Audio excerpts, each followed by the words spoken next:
Au commencement était le Verbe. Selon la tradition, l'apôtre Jean a écrit ces mots face à la mer, dans la ville d'Éphèse, peu de temps après avoir reçu sa vision de l'Apocalypse sur l'île de Patmos. Aujourd'hui, je pars sur ces traces. Je quitte le Mont Saint-Michel pour une traversée à la voile, en solitaire jusqu'à l'île de Symi, aux portes de l'Orient. Le Mont Saint-Michel en Normandie, Panormitis sur la mer Égée. 2 sanctuaires reliés à l'archange Saint-Michel, 2 phares dans la nuit de notre époque. Dans mes bagages, je porte un trésor, une lettre scellée de l'évêque de Coutances pour le métropolite de Symi, un message fraternel qui traversera le golfe de Gascogne et la Méditerranée à la vitesse du vent, en refusant la fibre optique. Je redeviens un messager, comme au temps des cathédrales.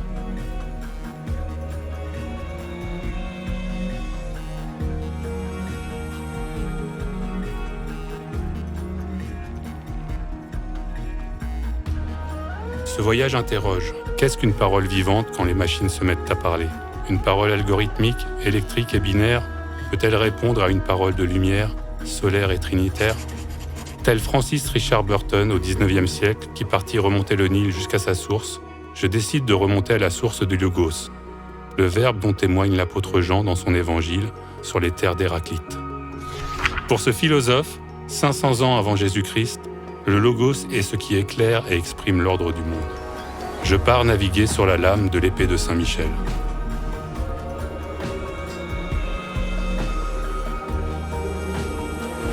Un pèlerinage pour retrouver le Verbe incarné face à la voix sans souffle, sans vie de l'intelligence artificielle. Une expédition pour retrouver l'ordre secret du monde, parce que naviguer à la voile, c'est choisir le vent et l'esprit. C'est choisir le réel.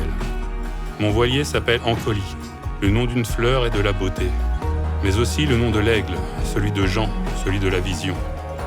C'est un roche, un voilier course-croisière français de 31 pieds dessiné par l'architecte naval Ron Holland et construit au début des années 80 par le chantier Jeannot.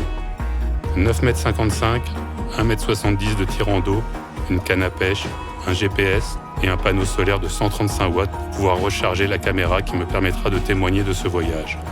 Bienvenue à bord du projet Symi.